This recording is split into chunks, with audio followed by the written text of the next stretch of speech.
Pakistan rangers Bharat तरफां smuggling की वही कार्रवाई नाकाम बणाई छॾी है। 29 जुलाई का 3 अगस्त ताईं 6 भारतीय स्मगलर्स गिरफ्तार। भारतीय गिरफ्तार शहरन में फिरोजपुर जो रहवासी गुरमेज सिंह, शिंदर सिंह, जुगेंदर सिंह और विशाल सिंह शामिल है। जलंधर जो रहवासी महेंद्र सिंह और लुधियाना से वास्तो रखंदड़ गुरनंदर सिंह भी गिरफ्तार। ISPR मूजिब गिरफ्तार भारतीय शहरी मंशियात और हथियारन की स्मगलिंग में मुलवस आहिनि। गिरफ्तार स्मगलरन खिलाफ पाकिस्तान में गैर कानूनी दाखिला ते पाकिस्तानी कानून मूजिब कार्रवाई थींदी।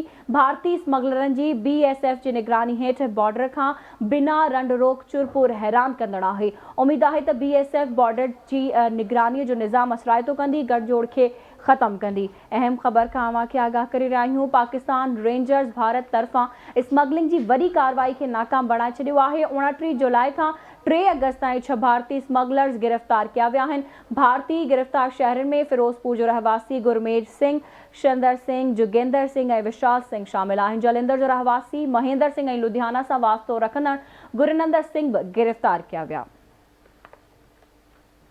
एक भेरो ॿीहर अवां खे अहम ख़बर खां आगाह करे रहिया आहियूं। पाकिस्तान रेंजर्स भारत तरफां स्मगलिंग की वही कार्रवाई के नाकाम बणाए छॾियो।